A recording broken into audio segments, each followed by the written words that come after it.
기독교 역사상 가장 위대한 그리스도인이요 전도자였던 바울은 그를 고통스럽게 하고 힘들게 했던 육체의 가시가 있었고 육체의 가시 때문에 3번이나 하나님 앞에 기도했다라고 소개하고 있습니다.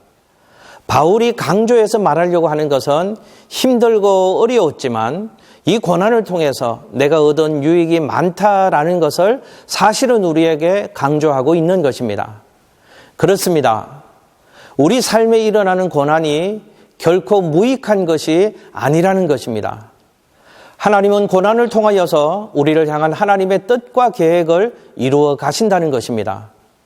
하나님은 바울의 고난을 통하여 어떤 유익함을 이루어 주셨을까요?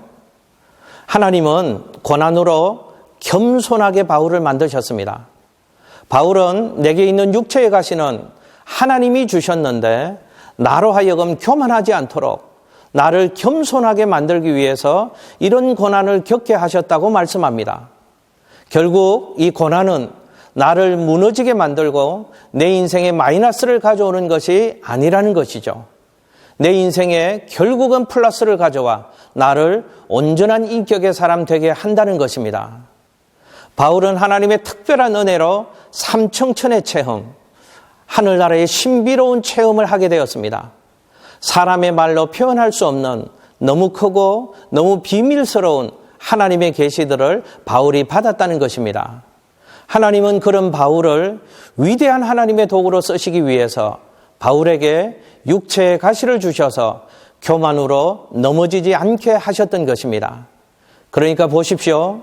바울 인생에 들이닥친 이 고난은 바울을 다듬고 만드시는 하나님의 손길이었습니다. 그렇다면 여러분, 오늘 우리의 삶에 환난의 회오리가 몰아치면 우리는 하나님 앞에 겸손히 엎드려야 합니다. 우리는 이러기를 원합니다. 내 인생이 이렇게 잘 나가고 비상할 때 하나님이 이때 좀 탄력을 더 붙여주시면 얼마나 좋을까. 그런데 뜻밖의 장애물이 우리 앞에 놓일 때가 있습니다. 왜 이걸 내 인생 앞에 두시나. 그러나 하나님의 목적이 다 있는 것입니다. 우리가 교만하지 않도록 우리를 좀 돌아보라고요. 지금 가고 있는 것이 하나님의 은혜라고요. 이만큼 된 것이 하나님의 은혜라는 사실을 깨닫도록, 그래서 교만하지 않도록, 그래서 넘어지지 않도록, 우리가 망하지 않도록 하나님은 고난의 장애물들을 통해서 우리를 낮추시고 계시는 것입니다. 하나님은 고난을 통하여 기도하게 만드셨습니다. 여러분, 사람은 고난을 만나게 되면 기도에 무릎을 꿇습니다. 아무리 강한 사람이라도, 아무리 하나님을 찾지 않는 사람일지라도 그 인생이 환난의 회오리에 휘말리게 되면 기도하게 되는 것이죠. 그러므로 고난은 우리를 기도의 자리에 부르시는 하나님의 음성입니다. C.S. 루이스는 고난은 하나님의 확성기라고 했습니다.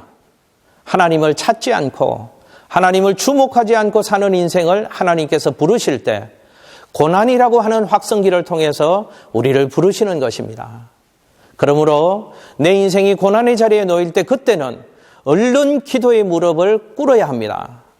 내 인생의 환난이 찾아왔을 때는 분노하고 증오하고 자학하고 좌절할 것이 아니라 하나님이 나를 기도의 자리에 부르신다고 깨닫고 기도의 무릎을 꿇어야 합니다. 기도할 때 회복이 있을 것입니다. 치유가 있을 것입니다. 축복을 경험하게 되는 것입니다. 고난을 통하여서 하나님의 능력을 경험케 하십니다. 바울은 육체의 가시를 통하여서 하나님의 능력이 내게 온전하여지고 하나님의 능력이 내게 머문도라고 고백합니다. 이 말은 하나님의 능력이 불완전해서 그때 비로소 온전해진다는 말이 아닙니다. 내가 약한 중에 있을 때, 고난에 휩싸일 때 그때 하나님의 능력이 내게 머문다는 것입니다. 그러니까 고난의 때는 하나님의 능력을 체험할 기회요, 하나님의 능력을 나타낼 수 있는 기회입니다. 그러므로 여러분, 내 인생에 모진 고난의 바람이 불어오거든 고난의 칼바람으로 잘못된 가지도 꺾으시고 나의 더러운 허물도 벗기시거든 그때는 생각을 바꾸십시오. 감사하는 마음으로 기도의 자리에 엎드리십시오. 하나님의 능력이 임할 것입니다. 우리 자신과 우리 가정과 우리 교회와 우리 민족이 새로워질 수 있을 것입니다.